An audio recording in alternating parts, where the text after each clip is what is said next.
Tonight on CTV, we bring you more on the bomb cyclone 2.0. And we'll give you the latest updates on the ASCSU elections. Plus, newspapers vanished from their racks. We'll tell you what you need to know tonight.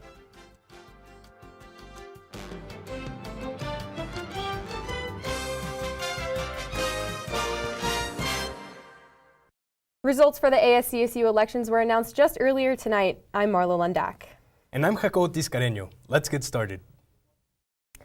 The results are more than a day late thanks to yesterday's snow day, but the final results for the ASCSU elections have been announced. Sophomores Ben Amundson and Alex Ferris have been elected by the student body as the 2019-2020 president and vice president.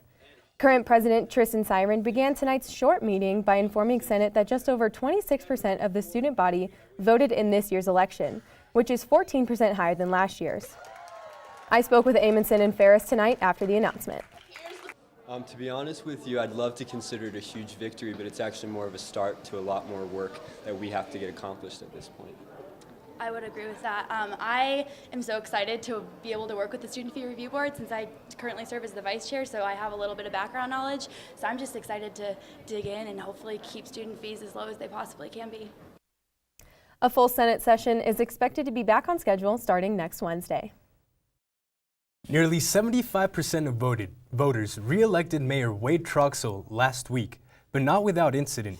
The Coloradoan reported a lawyer for the union representing Fort Collins police officers accused Troxell of threatening its members. The lawyer says the mayor wanted the group to re-endorse his re-election bid. Despite the non-endorsement by the Northern Colorado Fraternal Order of Police Lodge No. 3, which represents Fort Collins Police, Troxell was elected for his third term.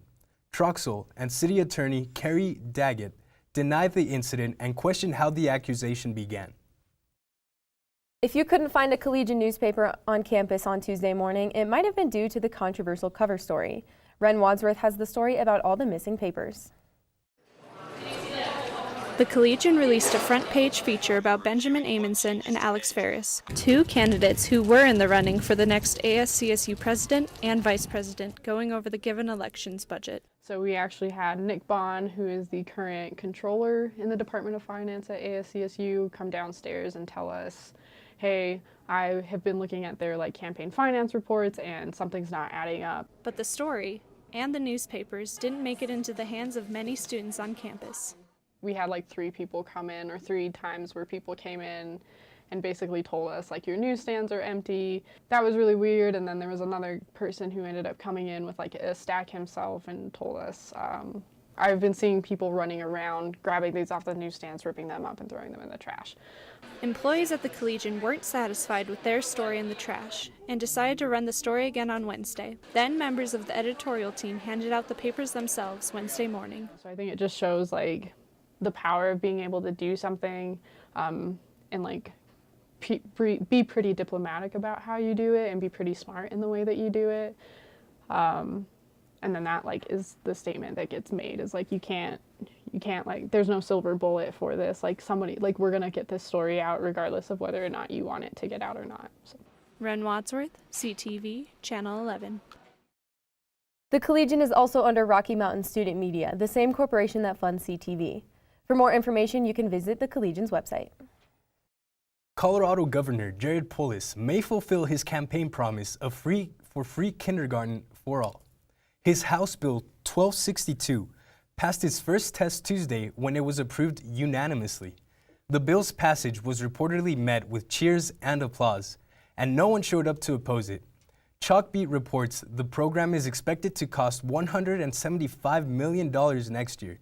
That's less than the $227 million originally requested by the government. A second bomb cyclone this semester hit Colorado yesterday, and CSU campus closed once again. Reporter Isabella Roberts has the latest on how it impacted the CSU community. A second bomb cyclone to hit Colorado in less than a month arrived yesterday, impacting the CSU community. I kind of have a duality with the snow day. Yeah, of course, it might be cool that, you're going to be able to stay home and relax a little bit, stay warm, drink your favorite hot chocolate or whatever. But, we're paying a lot of money actually to be here. And take care of business, you know, schooling and stuff like that. But I think it goes even further than that. You know, I'm working a job. I'm sure a lot of people actually work, you know, full-time jobs, part-time jobs. That's going to affect my financial situation here because I had some other things that I had to take care of as well. So, yeah, it is bittersweet on some levels, but, you know, got to take it in stride. Although closing campus means extra time off, students aren't always excited about the decision. It's kind of up to me to, you know, make up all that work and do stuff like that. So I imagine other people as well have to deal with making up a bunch of work. I think it's a little silly to be canceling school just for stuff like this. I mean, I understand if people live off campus in areas and it's like hard for them to drive here, but to completely cancel classes, I think it would make more sense to have something where if you can't make it and you think it's going to be too risky to not come, but if you're here, you're on campus, then to still have classes because that's what you're paying for. The public safety team and the president consider local school district closures, road conditions, and personal assessments before making the closure decision. Yeah, the fact that we have a second snow day now is pretty shocking, especially consider last year I don't think we had a single one. An email and text message alerts were sent out yesterday around noon, stating that CSU would close and cancel all classes and events after 3 in the afternoon. So I drove all the way out here from Boulder. It took me like twice as long to get here. And then when I got here, I found out that they were going to cancel school at 3. And then they ended up doing it earlier. They're urging everybody to leave now. According to the Coloradoan, over 750 flights, both into and out of DIA, were canceled yesterday due to the blizzard. This is Isabella Roberts reporting with CTV. Sydney Wicker has more for us on what to expect from this wacky Colorado weather. Sydney? Thank you, Marlo. And as many students were enjoying the 70-degree weather and sunshine, it didn't last for long. And as they say, April bomb cyclones will hopefully bring May showers. Well, the second bomb cyclone to impact Colorado in just 4 weeks hit northern Colorado yesterday. We can see that it hit from just south of Denver all the way up to Fort Collins, and the snowstorm is currently traveling all the way up to Minnesota. As Isabella Roberts said, more than 700 flights out of Denver International Airport were canceled yesterday, and even the Colorado Rockies postponed their game against the Atlanta Braves yesterday and moved it to August 26th. The snow was not the only extreme condition Colorado faced this week, though. On Monday, the Boulder County region was on wildfire evacuation. A tiny house fire ended up spreading 15 acres, and only 75% of it was contained as of Tuesday. North of Highway 7, more than 130 evacuations were ordered. To watch out for wildfires, you can head to colorado.gov and click on the Current Wildfires tab. But for more updates on this weekend's weather and if snow is in your forecast, stay tuned for Weather After News. Back to you two. Thanks, Sydney.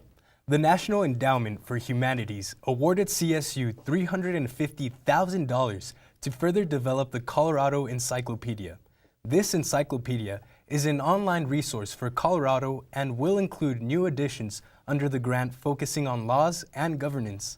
It's in the second phase of development and will expand to include 300 new articles. The project is expected to be finished by May 2022. A prominent Australian leader, Julia Gillard, came all the way to CSU to share her life story and the challenges she believes our world is facing today. The first and only female Prime Minister of Australia, Julia Gillard, made her way to CSU. Our office is responsible for bringing the distinguished speaker every spring, somebody who's influential, who the student body and the Fort Collins community is really going to get something out of. This year it's Julia Gillard, and first and only female Prime Minister focused on global education and women's leadership. I think that is an excellent thing to bring to the CSU campus. Gillard spoke at the 6th Annual Global Engagement Distinguished Speaker Series. What all of this feels like as a woman who has been a leader. The first thing I'd say to you is it felt lonely.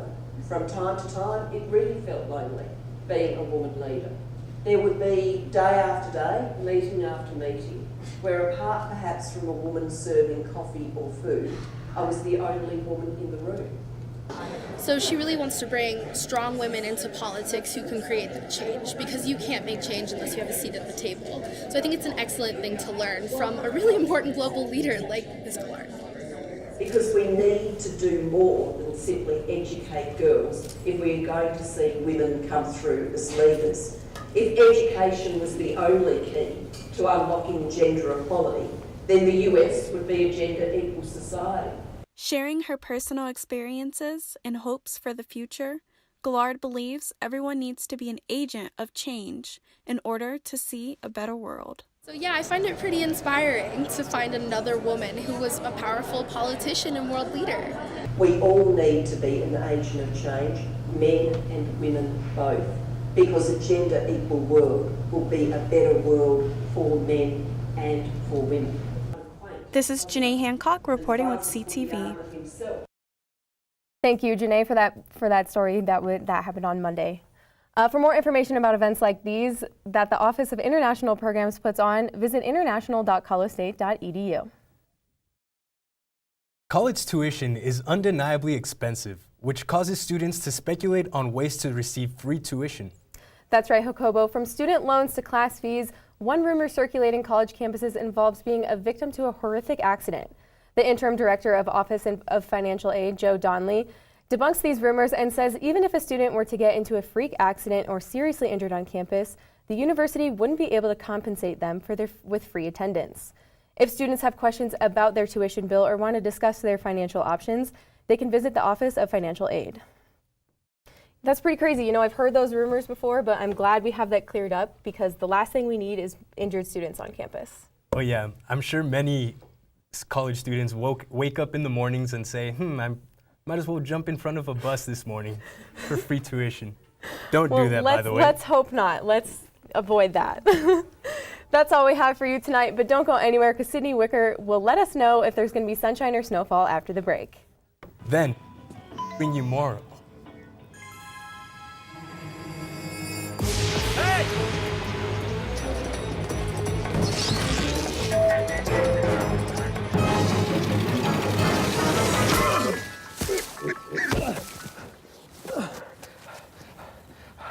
So, same time next week? Well, of course. Put away a few bucks, feel like $1 million. For free tips to help you save, go to Feed the Pig. You are listening to 90.5 KCSU Fort Collins with DJ Meanbeat, DJ Nightshade, DJ Wildcard. Music to me is one of the best creative outlets that I can think of. An escape from the real world. Music to me is an expression of love. Go from like folk to hip hop to like classic rock, 1960s